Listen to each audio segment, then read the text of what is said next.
Salam Imam Maharyanto Insight. Kita berbahagia sekali pada kesempatan kali ini bisa berjumpa lagi dengan Anda.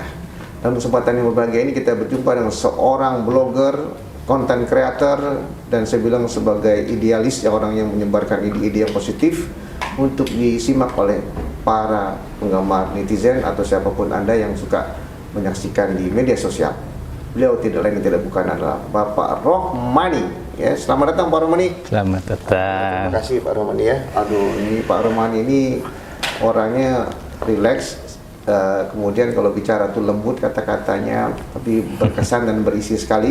Kalau berkomentar tentang kehidupan ini, tentang pendidikan khususnya, beliau salah seorang pendidik dan memang sekolahnya adalah sarjana pendidikan dan kemudian mengambil master di bidang keagamaan. Dan beliau tetap berbagi pada siapapun untuk menularkan ilmu dan pengetahuan dan pengalaman beliau di bidang pendidikan ini. Di dalam kesempatan ini kita akan banyak menggali bagaimana Pak Rohmani mau berbagi soal pendidikan di Indonesia. Ya, baik Pak Rohmani, gimana kabar sehat Pak ya? Sehat, alhamdulillahirabbil alamin. Terima kasih Pak udah datang di podcast ya, kami. Makasih juga. Ya, dan dalam kesempatan ini Pak kita ingin menggali ide-ide Bapak lah mengenai ketertarikan Bapak berbagi soal pendidikan itu. Nah, ingin saya tanya Pak, masa kecil Bapak itu, pendidikan Bapak, adakah yang mempengaruhi kehidupan Bapak sehingga Bapak seperti ini saat ini? Silakan. Jadi saya lahir di desa kecil gitu ya, dari keluarga sangat sederhana. Cuma mungkin saya memiliki kebebasan untuk sejak kecil memutuskan apapun yang saya inginkan. Orang tua memberikan kebebasan. Dan kebetulan juga saya juga kadang-kadang heran juga tuh, pilihan-pilihan yang saya ambil itu alhamdulillahnya pilihan-pilihan yang positif gitu ya. Jadi dari kecil saya ngaji di masjid, di musola, itu tanpa didorong-dorong orang tua. Sejak kecil saya SD lulus itu sudah jadi guru ngaji di masjid saya di kampung. Memang di kampung kebetulan tidak banyak orang pinter agama ya di kampung saya tahun itu, zaman itu gitu ya, tahun berapa tuh, tahun 80-an. Jadi saya jadi guru ngaji. Saya SMP kelas 3 itu karena kondisi barangkali ya, didorong oleh guru ngaji saya itu jadi khotib Jumat kelas 3 SMP. Nah, sebetulnya saya di luar di sekolahan itu tidak terlalu aktif ya, tapi di organisasi sekolah ya kayak OSIS begitu, pramuka dan lain-lain. Tapi ternyata saya punya kegiatan lain di rumah, yaitu jadi guru ngaji di masjid di musola saya. Bapak sekolahnya bukan madrasah, tapi sekolah negeri ya? Sekolah negeri, SD negeri, sekolah umum. Tapi belajar agama? Belajar agama begitu, di rumah gitu di rumah aja. Nah, sejak kecil memang agak tertarik dengan soal baca-membaca ya, walaupun ya saat itu di kampung media untuk baca juga tidak tersedia. Tapi kalau ada potongan koran manapun, selalu saya ambil. Ada dulu potongan tentang tentang psikologi ya, dari kecil tuh saya clipping begitu. Saya baca ulang gitu. Ya itu aja dapatnya. Jadi saya kecil saya suka membaca, belajar mengaji dan juga menjadi guru ngaji Pak ya. Betul. Biasa. Nah, kemudian Pak, kenapa Anda sekarang terjun di dunia content creator dan blogger ya, khususnya di bidang pendidikan ini? Ya. Nah, sebetulnya ada masalah apa dengan pendidikan Indonesia ini Pak? Perjalanan hidup saya dari sekolah di SPG, kemudian ke IKIP, kemudian juga S2 juga soal pendidikan begitu ya. Kemudian saya sempat di parlemen ya, di DPR RI. Jadi bergelut, berkecimpung dan ya sehari-hari dengan dunia pendidikan, dengan politik pendidikan, dari perundang-undangan sampai anggaran begitu ya. Dari situlah saya melihat ternyata banyak sekali persoalan pendidikan kita yang istilahnya Ziauddin Sardar itu kita mengalami extended version. Jadi kita mengalami sesuatu yang mestinya kita tahu ini masalah dan kita tahu juga cara menyelesaikan masalahnya, tapi juga tidak kunjung selesai itu masalah. Gimana itu kita gitu ya. Akar masalahnya kan sampai nggak pernah selesai. Jadi tahu masalahnya gitu ya, tapi juga kita tidak kunjung beranjak dari masalah-masalah itu. Jadi sepertinya dari tahun ke tahun, dari boleh bilang dari presiden ke presiden, begitu aja masalah kita. Termasuk soal pendidikan misalnya, soal ruang soal gedung sekolah yang setiap tahun ada aja yang tidak layak. Sebetulnya kan bisa ada datanya, tapi kenapa selalu terlambat, keburu hancur dulu, keburu rubuh dulu, sampai ada musibah dulu, baru kita bereaksi kan gitu. Soal guru misalnya, dari dulu sampai sekarang soal guru itu tidak selesai-selesai juga. Masalahnya apa yang Kita tahu juga masalahnya kan gitu, misalnya soal kesejahteraan, soal koordinasi antara guru negeri dengan guru swasta, antara guru di Kementerian Pendidikan dengan guru di Kementerian Agama, dari era zaman dulu sampai sekarang nggak selesai-selesai juga itu persoalan guru itu. Jadi kadang-kadang ini kita sebetulnya tahu masalahnya kan gitu, tapi juga nggak selesai-selesai persoalan itu. Itulah kalau kata Ziauddin Sardar, extended person. Tahu masalahnya, tahu kita harus keluar dari situ, tapi juga nggak kunjung keluar dari persoalan. Masalahnya kenapa Pak nggak bisa keluar tuh? Bottleneck-nya di mana tuh nggak bisa keluar? Kalau menurut saya memang lagi-lagi butuh butuh kerendahan hati. Itu satu. Yang kedua, saya kadang-kadang kemudian menelusuri ya, apa sih yang kita pelajari di sekolahan gitu ya. Anak-anak itu belajar apa sih? Mungkin memang kita itu tidak terlalu banyak di sekolah itu belajar untuk bekerja sama, berkolaborasi. Itu barang mahal di kita. Kita mungkin kalau misalnya di dunia olahraga aja, kita selalu hampir juara itu di olahraga yang individual. Iya, betul. Kayak bulu tangkis paling banyak kan cuma ganda. Iya. Tapi kalau olahraga yang tim, kita nggak bisa. Sepak bola voli Gitu ya. Karena kita tidak terbiasa untuk dilatih untuk kolaborasi, kerjasama, dan ini juga memang tidak sederhana ya. Jadi kira-kira kalau kita menuju ke sana ya, kita harus memperbaiki di level kurikulum yang paling dasar. Dari TK, SD, itu anak-anak dilatih bekerja sama, menggali potensi dirinya masing-masing. Dia punya apa yang Allah titipkan pada dirinya, itu amanah yang harus ditunaikan, yang akan dipertanggungjawabkan nanti di hadapan Allah gitu ya. Kemudian berkolaborasi, bekerja sama dengan orang lain, karena tidak ada persoalan apalagi sekarang ya yang bisa selesai oleh seorang hebat sekalipun sendirian. Pasti harus dan membutuhkan orang lain. Iya. Dan itu kita di dunia pendidikan kita masih barang mahal. Betul. Pak, kalau gitu apakah benar karena pendidikan kita itu satu arah? Artinya guru itu selalu benar sehingga murid itu hanya banyak pasif mendengar dan menggali potensi mereka, atau apa masalahnya kira-kira? Dan itu yang mungkin paradigma pendidikan kita jangan-jangan masih di situ juga diantaranya ya. Jadi kira-kira guru-guru yang sekarang ada itu mayoritas ya kira-kira era saya yang sekarang mayoritas itu jadi guru-guru yang dididik pada tahun berapa tuh 80-an.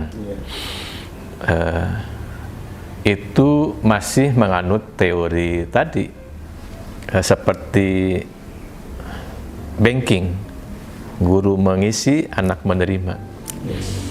Jadi istilahnya transfer knowledge aja. Padahal sekarang dunia sudah bergeser, teori tentang belajar juga sudah berkembang begitu ya. Jadi teori seperti itu sudah tidak relevan lagi dengan sekarang, dan sebetulnya juga tidak relevan lagi dengan fitrah orang, fitrah anak. Kan kalau di dunia pendidikan itu kita mengenal ada teori yang sangat dasar gitu ya. Dari teori nativisme ada teori empirisme. Nativisme itu kan kita meyakini bahwa setiap anak itu mempunyai bakat bawaan, potensi bawaan. dia akan berkembang dengan bawaannya itu. Tapi di kutub sebelahnya empiris, enggak, anak itu lahir dia kosong, bukan, jadi nggak ada isinya. Yeah. Jadi istilah saya itu yang ini gelas isi, yang ini gelas kosong gitu loh. Kalau gelas kosong itu artinya ya dia siap diisi apa saja. Nah, kira-kira kita menganut lebih banyak di sini, di gelas kosong ini. Jadi guru lebih dominan untuk menyampaikan informasi, menyampaikan fakta, menyampaikan kebenaran yang anak harus terima. Yeah. Begitu saja. Tidak ada dialog, tidak ada dialektika di situ. Nah, sekarang begitu zaman berkembang, oh ternyata teori seperti itu nggak bisa lagi sekarang. Nah, justru sekarang dengan era digital, era artificial intelligence seperti sekarang ini kan pengetahuan makin datar, makin flat, informasi itu makin moderat. Setiap kita itu punya peluang yang sama untuk mengakses informasi seluas-luasnya dengan era sekarang itu. Kalau dulu kan apa ya, kira-kira hanya orang-orang punya duit, punya akses ke sumber pengetahuan yang dia akan dapat informasi lebih dulu, lebih cepat, lebih lengkap, lebih dalam. Yeah. Kalau sekarang enggak. Sekarang itu makin flat. Orang bisa mengakses itu dengan cepat, dengan mudah, asal mau. Nah, ketika guru masih menggunakan pola mengisi anak dengan anggapan anak itu pada posisi kosong, ya nggak bisa, nggak relevan. Anak berontak. Anak berontak. Dan ini juga pola ini kan juga memang kan di eranya ini mengalami relevansi yang luar biasa di era revolusi industri. Ya relevan ini. Ya tadi anak pada posisi anggapan kosong itu, gelas kosong itu relevan saat itu. Tapi ini kemudian kita terseret pada industrialisasi pendidikan. Sekolah itu jadi pabrik sumber daya industri. Seragam tuh hasilnya, ahli akuntansi, ahli hukum, ahli seragam semua, kompetensinya begitu. Nah, begitu dunia sekarang makin datar, makin tidak bisa dengan pola begitu. Itu satu. Yang kedua, akhirnya kemanusiaannya anak didik itu makin tergerus. Jadi anak didik itu, siswa didik itu dianggap seperti mesin aja, akhirnya dianggap seperti benda. Dia bisa dibentuk seperti apapun tergantung desainer pendidikan, katakanlah guru atau kebijakan pemerintah begitu ya, mendrive. Pokoknya nih anak-anak harus seperti ini polanya. Jadi anak diposisikan seperti benda, seperti mesin. Dan sebagai objek juga. Jadi objek. Bukan sebagai subjek. Bukan sebagai subjek, persis. Dan itu akhirnya dalam jangka panjang ya ada pemberontakan. Karena merasa anak ini diperlakukan seperti benda, tidak lagi diperlakukan seperti orang, tidak menjadi subjek. Apakah pendidikan seperti ini sehingga membuat pengangguran meningkat, artinya tidak sesuai dengan kebutuhan pasar, atau Bapak bilang ini industri, tapi kok ini nggak fit juga dengan kebutuhan industri? Itu di mana? Betul. Seleknya itu di mana ya? Betul. Niatnya yang tadi menyeragamkan untuk industri, tapi faktanya pengangguran malah banyak. Jadi nggak cocok juga dong akhirnya. Gitu. Jadi nggak relevan juga dong gitu. Saya makanya kemudian menginginkan, mungkin juga mengajak ke pemerintah ya. Kita kan kebijakan pendidikan sudah otonomi ya, otonomi daerah. Artinya peluangnya sebetulnya menjadi besar bahwa daerah-daerah itu harusnya diberikan kesempatan untuk membuat kurikulum berbasis konteks daerahnya. Sehingga anak-anak itu tidak terasing oleh kekayaan alam di sekitarnya. Sekarang kan akhirnya gini, misalnya anak-anak Aceh yang punya gas, anak-anak Kalimantan yang punya batu bara, anak-anak Bangka Belitung yang punya timah, anak-anak yang Papua yang punya emas gitu ya, anak-anak di Sulawesi yang punya apa tuh, nikel gitu ya. Ini kan anak-anak kita nggak bisa nggak bisa mengelola kekayaan alamnya dan tidak kenal, dan nggak kenal. Jangankan mengolah, kenal aja nggak kan gitu. Ini kan menurut saya efek dari penyeragaman itu.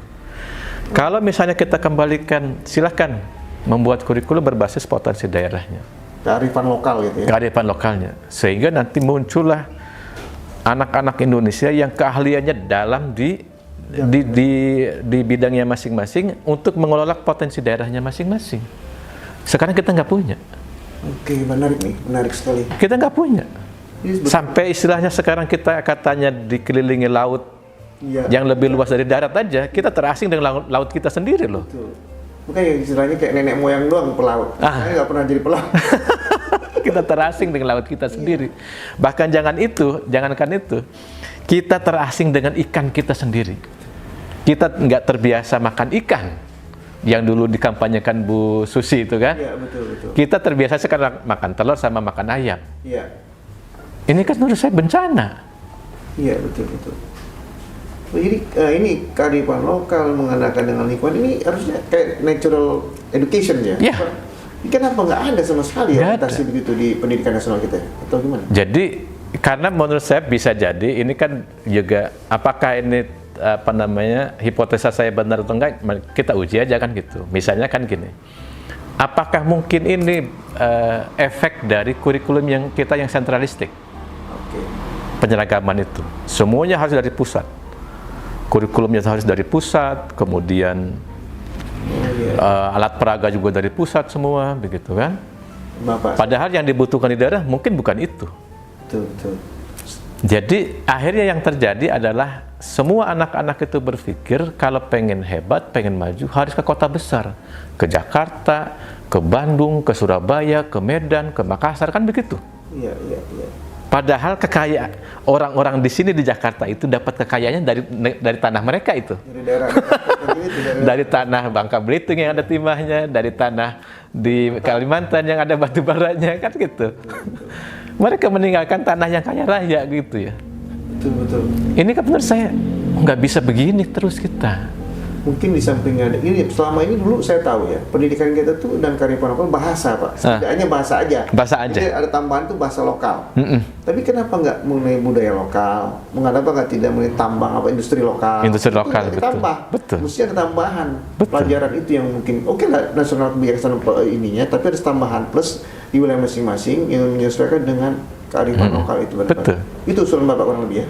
Jadi kira-kira yang anak-anak Jakarta yang nggak perlulah belajar tentang batu bara, biar anak-anak Kalimantan aja. Kalau kita belajar batu bara juga kira-kira kan ya ngebayanginnya susah juga kan? Iya betul. Tapi kalau anak Kalimantan kan, atau batu bara di halaman kita gali ada nggak batu baranya kan gitu. Mungkin gini Pak, apakah pikiran Bapak itu kalau di area tambang, Ya. ada perikanan, Perikanan. ada kelautan, tapi Ya. yang ada kayak seperti kota besar, jasa. Itu aja yang dilayani. Betul. Jadi perdagangan atau apapun Betul. yang kota besar itu seperti di Singapura itu negara industrinya perdagangan dan industri finance kan di. Nah mungkin di Jakarta itu yang ditambahkan. Betul. Harusnya begitu, sehingga itu kalau misalnya tadi dari sisi itu ya, nah terus berangkatnya dari mana ya? Tadi kalau dari sisi itu kan dari sisi apa? Kayak dulu link and match ya, zaman Pak Habibie itu, ya link and match-nya ya sesuaikan dengan potensi daerah masing-masing, sehingga anak-anak itu dia dekat dengan budayanya, dengan kekayaan alamnya, dengan masyarakat sekitarnya, gitu loh. Ya boleh sih secara umum dia harus mengenal tentang kita Indonesia ini seluas ini loh, kita punya pulau ini, punya kekayaan itu, sebatas pengetahuan umum boleh lah, tapi dia harus dalam di tadi yang mereka miliki tentang budayanya, tentang bahasanya gitu ya, tentang kekayaan alamnya. Betul. Ini juga saya tertarik Pak, dari dulu saya pernah ke Denmark melihat bagaimana Denmark itu mengembangkan sumber energinya menggunakan alamnya. Terutama air, dari sungai, aliran itu air itu dari hydropower. Di kita ini ada yang memang kuat hydropower nggak kita kembangkan, ada yang kuat misalnya biomass nggak kita kembangkan. Seragam batu bara semua kayak apa namanya gas semua sumber gas tadi mana-mana nggak istilahnya mulut apa namanya dari main mouth-nya lah untuk bisa menambang menjadi suatu sumber energi. Ini kesalahan kita mungkin kali ya. Betul. Pemanfaat. Termasuk misalnya pangan ya. Pangan. Dulu kan kita punya pangan itu beragam. Ya. Jawa orang pemakan beras, di Papua, Oh, iya. sebagian di Sulawesi orang makan sagu. Sagu. Sebagian di Madura makan jagung. Iya, betul. Termasuk Sulawesi sebagian kan jagung ya. Iya. Di Sulawesi Selatan sama di Gorontalo Dulunya kan seperti jagung. itu dulunya. Betul dulunya. Kemudian nggak tahu gimana ceritanya, kemudian kita jadi pemakan beras semua. Iya ya, iya sekolah Jadi pemakan beras semua. Sekarang akhirnya kita ribut tentang krisis pangan. Krisis pangan itu artinya kita krisis beras. Iya, betul. Padahal sumber pangan kita banyak kan gitu. Beraneka ragam, Beraneka. sesuai kebutuhan alam sebetulnya. Dan kita sepertinya kalau nggak makan beras nggak keren gitu. Nggak keren. Asli. Atau kita kayak belum makan kalau nggak makan beras kan Iya. gitu. Iya, akibat itu, Pak. Ini Dan itu kerugian kita kan gitu. itu sebetulnya sudah naturally udah bagus sebetulnya awalnya. Kenapa terjadi shifting seperti itu ya, Pak? Pendidikan modernisasi atau malah menghambat naturalisasi? Saya nggak tahu, ini menurut Bapak gimana? Ya memang ini kan kebijakan politik juga tadi. Jadi kalau menurut saya sih efek samping dari kebijakan politik yang sentralistik itu. Satu sisi makanya mungkin saya agak paham kenapa dulu Pak Amin Rais menyodorkan ide tentang apa namanya tuh federal ya. Jadi kan federal ya. Federal gitu ya. Iya, iya. Walaupun kemudian dijawab oleh Pak Riyad Rashid, kita otonomi daerah aja. Iya, teman-teman. Jadilah sekarang kita otonomi daerah. Jalan tengah otonomi daerah. Nah, jalan tengah itu, ya. Jadi otonomi daerah itu jalan tengah dari idenya federal kan gitu. Jalan tengahnya otonomi daerah. Sekarang kita otonomi daerah sudah sampai tingkat kabupaten. Sebetulnya sudah sangat maju. Iya. Tapi apakah betul kita otonomi daerahnya sudah otonomi daerah seperti yang dikonsepkan, dimaksudkan di eranya Pak Riyad Rashid? Iya. Itu yang mungkin kita perlu cek lagi tuh. Jangan-jangan sebetulnya judulnya otonomi daerah tapi prakteknya masih sentralistik juga begitu. Iya, betul. Ini juga salah satu ya mungkin hambatannya. Terus kalau gitu Pak, kira-kira Indonesia ini biar maju menurut Bapak nih, kira-kira kemana arahnya sebenarnya menurut Bapak? Soal pendidikan ini khususnya. Kalau saya secara filsafat pendidikan, secara teori ya kita kan dapat informasi dari mana-mana ya, dari berbagai negara, dari berbagai filsuf dan ahli begitu ya, kita belajar. Kemudian kita mau maju, mau berkembang, kita harus kemana kan gitu. Kalau menurut saya ya kita kembali lagi ke diri kita, kekuatan kita yang kita punya. Masing-masing, ya. Karena nggak mungkin juga kan begini, kadang-kadang dulu waktu saya di DPR gitu ya, kita merumuskan undang-undang pendidikan kedokteran. Saya waktu itu kan yang 5 tahun itu kita menggolkan undang-undang pramuka, undang-undang pendidikan tinggi, sama undang-undang pendidikan kedokteran. Yeah. Misalnya kita akan menyelesaikan undang-undang pendidikan kedokteran, kita studi banding betul ke Australia, ke beberapa negara di Eropa begitu ya. Cuma begitu kita kembali ke Indonesia, kita akan tetap melihat loh, filsafat bernegara mereka berbeda dengan filsafat bernegara kita. Yes. Kita nggak bisa juga gitu loh. Jadi kita kesana itu kadang-kadang ini kita kayak ngabisin duit aja ya. Ini pernyataan mantan anggota DPR ya. Jadi kalau di banyak ternyata untuk melihat orang lain, so paling Indonesia nggak bisa diterapkan. Karena memang kan filsafat bernegaranya berbeda. Berbeda. Jadi nggak bisa juga ya. Jadi pada akhirnya, oh iya ya nggak bisa lah. Sebagai pengetahuan iya kan gitu. Iya. Tapi begitu diimplementasikan, ya nggak bisa. Kita punya filsafat bernegara yang tidak sama dengan mereka. Misalnya saja mungkin ya saya juga menduga ya. Tadi filsafat pendidikan kita itu, kalau menurut saya kayak saya telusuri dari tujuan pendidikan nasional menurut Undang-Undang Sisdiknas misalnya terakhir, itu bermuarat pada 3 filsafat. Filsafat perennialisme, ya kebenaran abadi, filsafat humanisme, yang ini menurut saya banyak digaungkan oleh Ki Hajar Dewantoro, ya karena Ki Hajar kan terilhami dari Montessori, kemudian terilhami juga dari Rabindranath Tagore, India, ya. Kemudian filsafat progresif, William James, John Dewey, Amerika. Yang pragmatis, gitu ya. Ini kita terilhami 3 filsafat ini kalau menurut saya pendidikan kita. Nah, cuma kan ketika nanti diimplementasi, kita akan lebih bobot kemana? Jadi bandul kita lebih mana? Memang yang ideal kan menemukan titik temu nih. Sisi agamanya bagus, sisi humanisnya bagus, sisi merespon perkembangan zamannya oke. Ya. Kan yang ideal begitu. Yes. Cuma kan ini menemukan titik temu ini kan tidak mudah. Betul. Kira-kira kan butuh para filsuf pendidikan yang bisa meramu ini, sehingga kita tidak terkaget-kaget pada efek pendidikan yang muncul. Yeah. Artinya efek itu kita sudah tahu, ini nanti efeknya akan begini gitu. Kalau kita sadar nih merumuskan ini, misalnya hari Jumat yang lalu kita dikagetkan ada bom di SMA 72. Iya, betul. Ya kan? Betul. Katanya, kenapa dia melakukan itu? Bullying katanya. Ini kan kalau kita lacakan saya, ini adalah sisi humanis anak yang tidak terakomodir. Manusia, ya. Mungkin sekolah agak fokus ke sisi progresifnya, filsafat progresif pragmatisnya, tentang AI lah, tentang digitalisasi pendidikan lah, tentang modernisasi alat-alat pendidikan lah, kan gitu. Kecerdasan aja, hanya kecerdasan otak. Tapi hatinya hati dan perasaannya nggak diperhatikan. Sehingga bullying lah sekarang di mana-mana, sampai anak-anak yang bunuh diri lah. Iya. Atau dibunuh oleh sampai bullying sampai meninggal lah. Iya. Ini kan sisi humanisnya. Ya. Kalau menurut saya, kalau kita rumuskan dengan benar, efek itu kita sudah tahu nih akan ada itu. Sekarang kalau kita terkaget-kaget, artinya kita tidak concern dengan itu. Iya. Efek itu. Apa sistem kita memang nggak concern dengan humanis, Pak? Saya pikir. Gimana menurut Bapak? Ya memang kan. Ya kadang-kadang kan tadi kita agak terlalu mengejar target nasional, kecerdasan, cerdas pintar, tapi segi soft skill, keterampilan soft skillnya, perasaannya, hatinya, nggak diasah, nggak dilatih, nggak diciptakan, nggak dikreat, nggak dikembangkan di kampus-kampus atau di sekolah-sekolah. Itu kenapa, Pak? Ya ini mungkin katakanlah kita perlu introspeksi.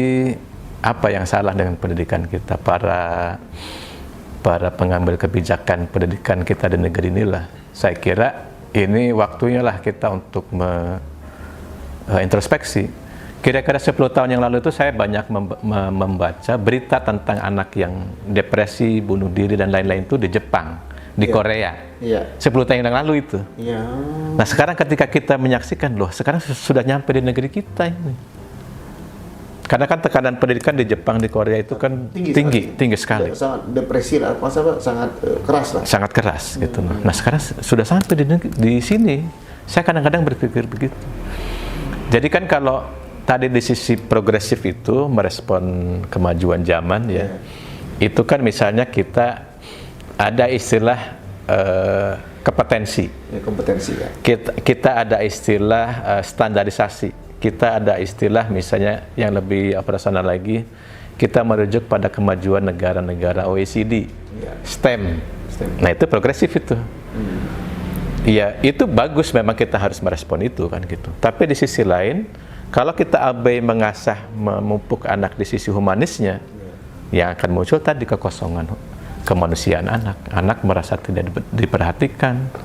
Guru juga mungkin juga lebih melihat anak dari sisi tadi progresifnya daripada humanisme atau agamanya tadi, kebenaran abadi di sisi agama begitu. Nah sehingga saya kemudian sebetulnya mungkin kita bisa seimbang kalau kita kembali lagi ke anak lagi seperti yang dulu digaungkan oleh Ki Hajar Dewantoro, sisi humanisnya. Gimana caranya? Ya kenali anak, gali potensinya mereka, bahkan kalau saya gali apa yang kira-kira yang Allah titipkan pada kita, kemampuan apa sih? Kan kita merasa, oh ternyata saya beda dengan Pak Imam, Pak Haryanto, ternyata saya beda dengan ini. Karena jangan-jangan itulah sebetulnya tugas kekhalifahan yang Allah titipkan pada kita di potensi itu, kan gitu. Nah, gali itu masing-masing anak secara personal, guru memahami masing-masing anak satu persatu. Istilah saya itu, saya menulis buku Satu Anak Satu Kurikulum. Nah, ini nggak diajar pada guru-guru kita, Pak. bagaimana memahami orang lain. Yang ada tuh bagaimana mengajar, bagaimana one way communications, bagaimana mendeliver apa yang kamu tahu. Lupa menggali, apa yang potensi anak didik saya tahu. Nah ini gap ini yang susah ketemu. Betul. Nah kemudian sistemnya apakah karena tiap kali ganti menteri, ganti sistem, kenapa bisa seperti itu Indonesia, Pak? Saya juga nggak ngerti ya, kenapa hampir setiap ganti menteri, ganti sistem. Selalu, dan saya paling tidak, kalau total tidak ganti kurikulum, ganti nomenklatur. Ada aja yang diganti beda gitu ya. Betul, paling tidak ganti nomenklatur. Masa lalu juga lihat kayak aja Dewantara, atau lihat lagi negara lain, tinggal copy paste kan jalan pragmatis. Tapi nggak pernah berpikir ke sana. Jadi yang saya kan tahun 2009-2014 di DPR ya. Waktu itu kita ada gagasan untuk memperdalam kurikulum. Yeah. Nah, kita ada pembicaraan di Komisi 10 gitu ya. Tiba-tiba sejak tahun 2009 di pemerintah nggak ada pembicaraan tentang kurikulum. Tiba-tiba tahun 2012 pemerintah mengumumkan kita akan ada kurikulum baru, kurikulum 2013 kemudian, pembahasannya 2012. Nah, ketika kita keliling ke daerah-daerah itu ketemu dengan guru-guru itu berkomentar begini, Pak, kami ini kayaknya baru saja mengerti tentang kurikulum KTSP. Waktu itu kurikulum tingkat satuan pendidikan KTSP. Baru saja kita mengerti ini. Sekarang katanya mau ganti lagi kurikulumnya. Belum ngerti yang lama, udah ganti lagi yang baru. Luar biasa. Karena ternyata kan risetnya kalau kata pakar kurikulum itu, paling kurang kalau guru itu intensif betul mendalami kurikulum baru itu, kemudian diimplementasikan secara serius, paling kurang itu butuh waktu 7 tahun. Guru untuk paham. Nah, kan. Setidaknya dua periode menteri nggak boleh berubah. Nggak boleh berubah gitu lah. 1 tahun itu nggak boleh berubah. Tentu guru baru paham. Oh, kurikulum itu maunya begini ya. Kalau nggak serius ya nggak dapat juga. Karena yang terjadi itu begitu kurikulum itu berganti, diumumkan oleh pemerintah, dilatih tuh guru nanti pulang ke kelas itu, yang terjadi guru tetap memberlakukan, mengajar dengan cara yang lama.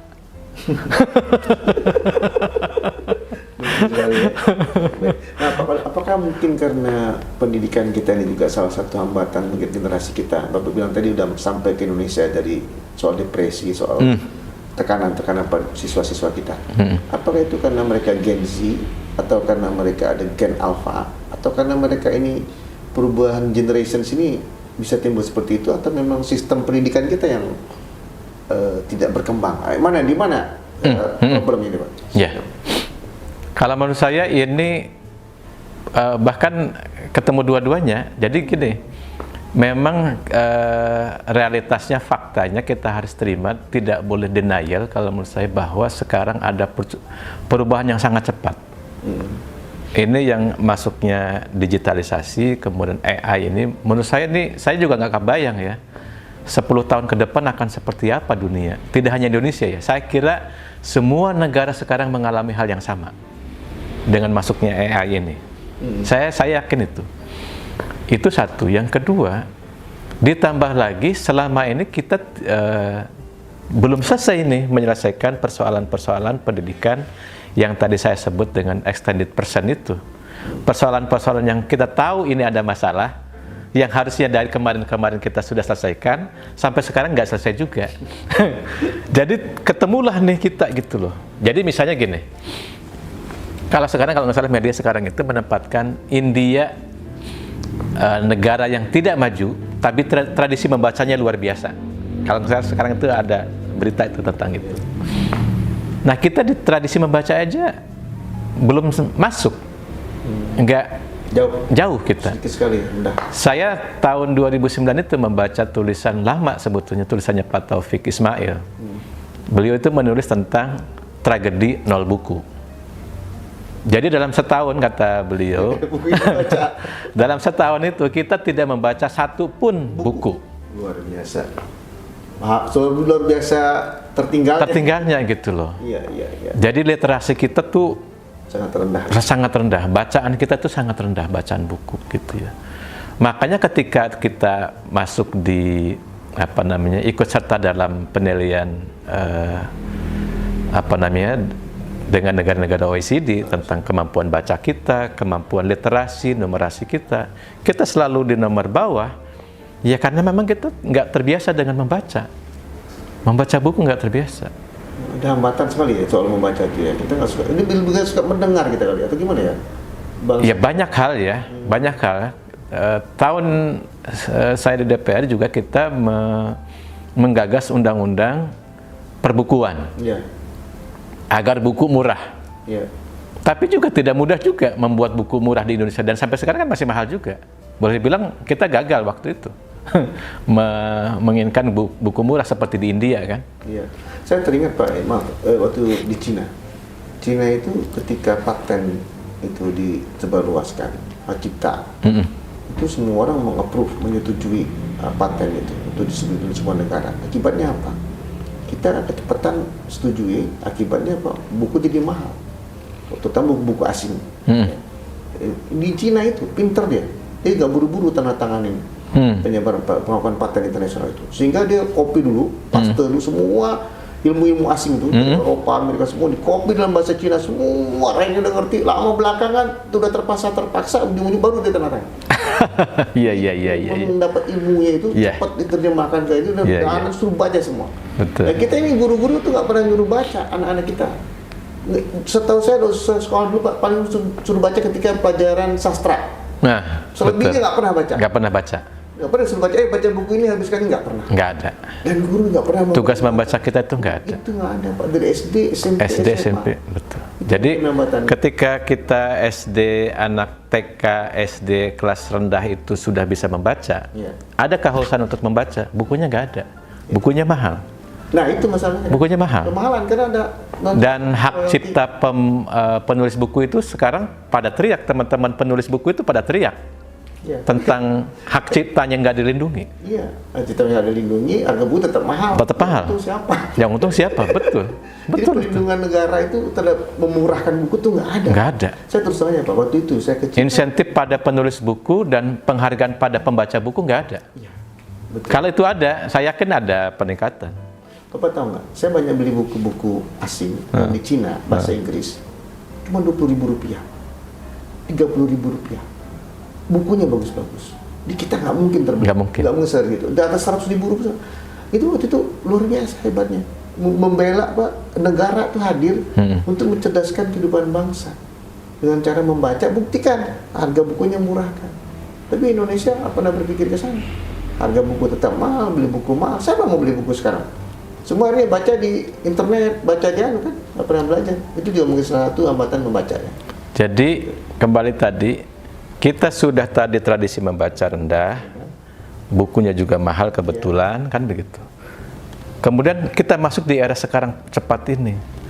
Akhirnya yang terjadi kita, jangankan membaca buku, kita menonton video panjang aja sekarang sudah nggak tahan.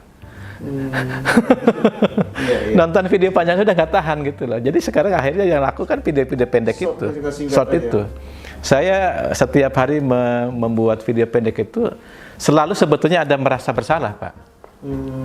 Karena nggak kurang lengkap atau bukan, karena pendek tadi tuh saya merasa saya berkontribusi pada anak-anak tidak tahan untuk nonton video panjang. Jadi Bapak kok singkat-singkat aja? Kan pendek-pendek kan? Nah, karena Bapak udah membuka itu, apa tujuan Bapak menjadi blogger atau content creator itu? Antara tiga tadi ada istilahnya untuk pragmatisme, ataukah untuk humanis, atau untuk perennial itu? Ini kemana bebannya lebih berat bebannya atau bobotnya? Saya lebih ke humanis. Humanis ya? Ke humanis. Jadi artinya memperhatikan bagaimana memanusiakan manusia, bagaimana kita kembali menyebarkan kasih sayang kepada manusia. Betul. Karena intinya itu, karena persaudaraan itu kayaknya hilang ya. Permusuhan yang ada, persaingan yang tinggi, semua mengejar prestasi dengan segala cara, itu yang berbahaya mungkin ya. Dan itu kan pada akhirnya nanti secara ekonomi pun juga akan mahal. Kan salah satu sekarang kenapa misalnya kita sulit sekali ya memberantas korupsi ya? Nah, kenapa tuh? Ada hubungannya apa? kan kira-kira juga karena tadi di sisi humanis dan perennialnya kita lemah nih. Dua itu lemah. Akhirnya kita harus membayar mahal. Ya kan? Oke, mungkin kita pinter. Ya. Lahir dari tadi progresif itu lahirlah anak-anak teknokratik kan gitu, anak-anak pintar kan gitu. Tapi begitu humanisnya lemah, begitu perennialisme lemah, maka sekarang bangsa ini harus membayar mahal. Korupsi menjadi sesuatu yang normal. Jadi, Kita menormalisasi perilaku pungli, perilaku koruptif, dan kita sekarang membayar mahal itu. tujuan itu ya, dia mencapai keinginannya itu, kekayaan dengan segala cara, lupa segi harga. Bahwa di wajah orang lain itu ada hak, di wajah orang lain itu ada tanggung jawab kita. Kita nggak menghitung itu. Di segi perennial dan segi humanis itu ada integritas, Betul. ada apa? Ada masa nilai depan, diri, ada yang kepercayaan, keyakinan, Tuhan betul, menyaksikan, betul. Sehingga itu diabaikan semua. Diabaikan kita. Karena kan memang kan di apa namanya? Ini kan ada secara psikologis begitu. Misalnya gini, kita berhutang ke negara Ya. dengan berhutang ke personal itu beda ininya psikologisnya. Kalau kita berhutang ke personal itu, kita merasa kita harus bayar. Ya. Karena orangnya ada. Iya. Tapi kalau kita berhutang ke negara, itu kan orang yang nggak ada. Siapa itu? Jadi Orang cenderung mengabaikan itu, Pak. Itu pokoknya namanya duit negara, duit umat, itu psikologisnya begitu. Karena nggak ada apa ya, nggak ada personnya. Ke siapa kita bertanggung jawab? iya. Ya kan? Kalau orang tidak punya nilai-nilai humanis atau nilai-nilai kepada Allah, ketuhanan, loss itu. Itu salah satu penyebab. Salah satunya. Juga. Luar biasa. Nah ini Pak, untuk penutup kita nih, apa pesan-pesan Bapak buat masih muda nih Pak, menghadapi sistem pendidikan, sistem kehidupan kita saat ini, bagaimana agar menjadi orang yang lebih bermanfaat buat orang lain? Silakan. Saya kira setelah kita nanti yang anak-anak muda, mahasiswa gitu ya, setelah kita lulus dari SMA, setelah kita lulus kuliah, itu adalah kita selesai di fase tertentu belajar. Dan kita sebetulnya sedang memulai pertama sekali untuk belajar di fase berikutnya. Karena sebetulnya dengan teori apapun, kita tidak pernah berhenti belajar. Kalau istilah saya itu, belajar itu adalah proses menjadi tiada henti. Jadi, Kapan kita berhenti, hanya satu yang menghentikan proses belajar kita, mati. kematian.